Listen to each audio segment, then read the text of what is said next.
अमेरिकेचे खासदार श्रीनिवास ठाणेदार आज नाशिकमध्ये आहेत। गेल्या अनेक वर्षांपासून ते अमेरिकेमध्ये आहेत।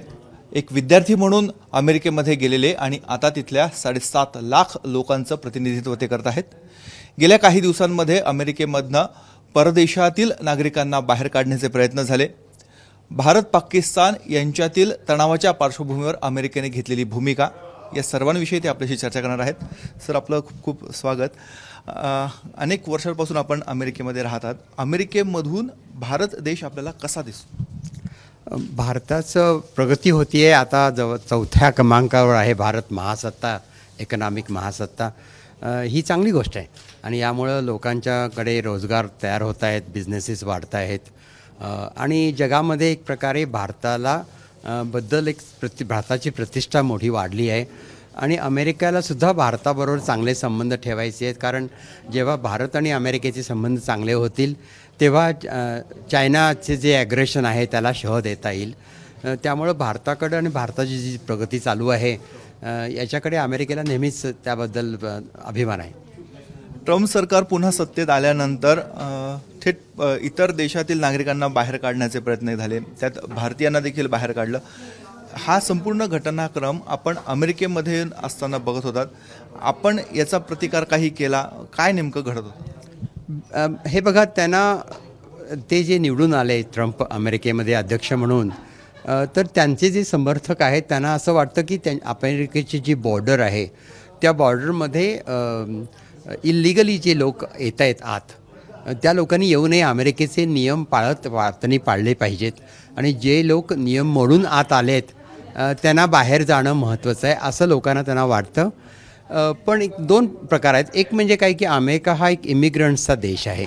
इमिग्रंट्सच्या योगदानामुळे अमेरिकेची भरभराट झाली आहे आणि ती होत राहील। तेव्हा अमेरिकेचं आमचं म्हणजे मी एक डेमोक्रॅटिक पार्टीचा खासदार या नात्यानं मला असं वाटतं की अमेरिकेची इमिग्रेशन जी पॉलिसी आहे ती खूप जुनाट आहे, आउटडेटेड आहे। तर त्याचा बदल होणं जरुरीचं आहे। म्हणजे भारतीयासाठी किंवा चायनासाठी किंवा इतरांसाठी नाही, अमेरिकेच्या स्वार्थासाठी, अमेरिकेच्या उन्नतीसाठी अमेरिकेची इमिग्रेशन पॉलिसी चांगली झाली पाहिजे। जी आता आहे ती मोडकळीत आलेली आहे। त्याच्यामुळे लोकांना जे इंजिनियर्स आहेत, काही इमिग्रंट्स आहेत ज्यांची अमेरिकेला जरुरी आहे, त्यांना सन्मानानं त्यांना बोलवलं गेलं पाहिजे। कारण त्यांच्यामुळे अमेरिकेचा उद्योगधंदे वाढतील, अमेरिकेतल्या नोकऱ्या लोकांना जास्त उपलब्ध होतील आणि अमेरिकेच्या इकॉनॉमीची मोठी वाढ होईल।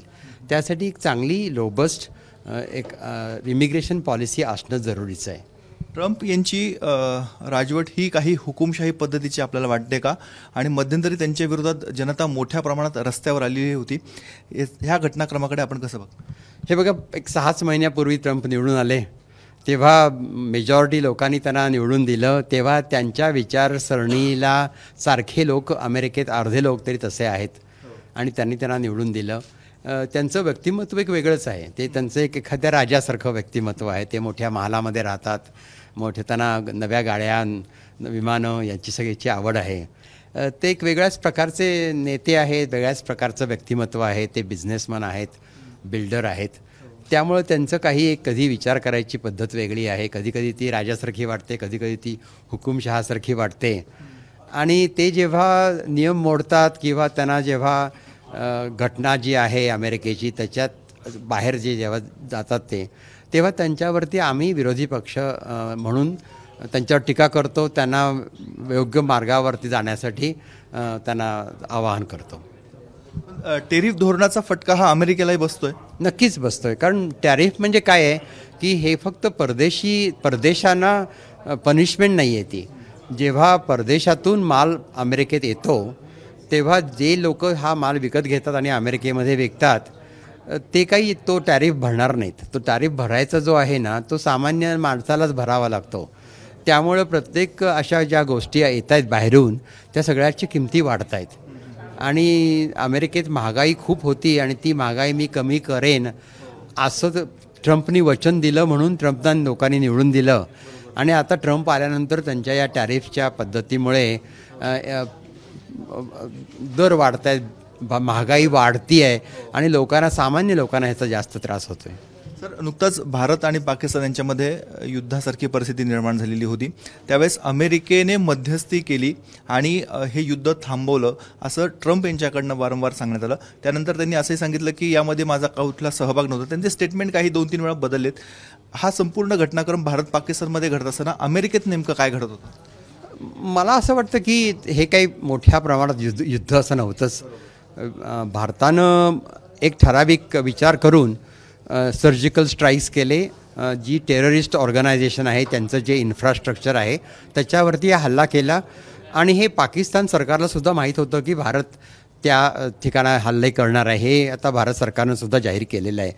तेव्हा मला नाही असं वाटत की कुठल्याही देशाने, भारत किंवा पाकिस्तानने अमेरिकेची मध्यस्थीची मागणी केली होती आणि मला वाटतं या दोन देशांनी त्यांचा हे प्रश्न सोडवलेत. पाकिस्ताननी, माझ्या माहितीप्रमाणे पाकिस्ताननी त्याची मागणी केली होती की हे युद्ध थांबवावं म्हणून, हा अटॅक्स थांबवावेत म्हणून. तसं झालं. तेव्हा अमेरिकेनं मध्यस्थी केली याबद्दल मला काही फारशी माहिती नाही आहे. केली असं मला वाटत नाही आहे. पण ट्रम्प यांनी पुढाकार घेतला होता असं मला नाही वाटत. मला उलट JD व्हॅन्स जेव्हा भारतामध्ये आले होते तेव्हा त्यांनी सांगितलं होतं की याच्याशी आम्हाला काही करायचं नाही आहे, तुम्ही हा प्रश्न शांततेनं सोडवा. तेव्हा मला नाही असं वाटत की अमेरिकेनं याच्यामध्ये काही पुढाकार घेतला होता. भारत आणि अमेरिका यांच्यातील संबंध सुधारण्याच्या दृष्टीने आपण पुढे काय पावलं उचलणार? मुख्य म्हणजे काय, जेव्हा मोदी भारतामध्ये अमेरिकेत आले होते तेव्हा मी त्यांना एस्कॉर्ट केलं. जॉईंट सेशनचं त्यांनी त्यामध्ये भाषण केलं त्यावेळेला. एकंदरीत भारताबद्दल काही चुकीच्या कल्पना आहेत त्या दूर करायच्या आहेत तिथं. म्हणजे एक ह्युमन राईट्सचे इश्यूज आहेत काही भारतामध्ये, त्याबद्दल लोकांच्या भारतावरती थोडीशी अनफेअर अशी टीका केली जाते. खरं म्हणजे भारतामध्ये वेगवेगळ्या धर्माचे, वेगवेगळ्या जातीचे, वेगवेगळ्या इकॉनॉमिक लेवलचे लोक एकत्र राहतात, नांदतात. काही प्रश्न सगळ्याच देशांचे आहेत तसे भारतामध्येही आहेत.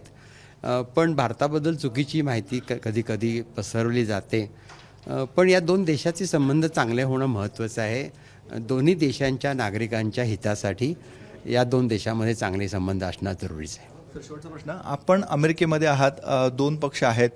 भारत असा देश आहे जिथे बहुपक्षीय व्यवस्था आहे. अमेरिकेत राहताना भारतातील कुठला नेता आपल्याला जास्त भावतो, जास्त अपील करतो, त्यांची कार्यपद्धती आपल्याला आवडते? हे बघा, एक अमेरिकेचा खासदार म्हणून आणि एक मी अमेरिकेच्या धोरणाप्रमाणे बघतोय तेव्हा इतर देशांच्या अंतर्गत राजकारण जे आहे त्याच्याशी आम्हाला काही देणं घेणं नाही. भारतातल्या जनतेनं ज्या नेत्यांना, ज्या पक्षाला निवडून दिलं आहे त्यांच्याशी आम्ही काम करू. मुख्य कारण ते त्या देशाचे प्रतिनिधी आहेत, लोकांनी नेमलेले प्रतिनिधी आहेत. त्या लोकांनी काय करावं, कुणाला नेमावं हे सांगण्याचा अधिकार आम्हाला नाही. आम्ही अमेरिकेच्यासाठी काम करतो आहे, अमेरिकेचं प्रतिनिधित्व करतो आहे. तेव्हा जे कोणी वेगवेगळ्या देशामध्ये त्यांचे जे नेते आहेत, त्यांचे जे काही पंतप्रधान असतील, प्रेसिडेंट असतील, त्यांच्याबरोबर आम्ही काम करतो. ट्रम्प आपल्यावर अनेक वेळा चिडतात, टीका देखील करतात. हो, त्यांचा तो स्वभावच आहे.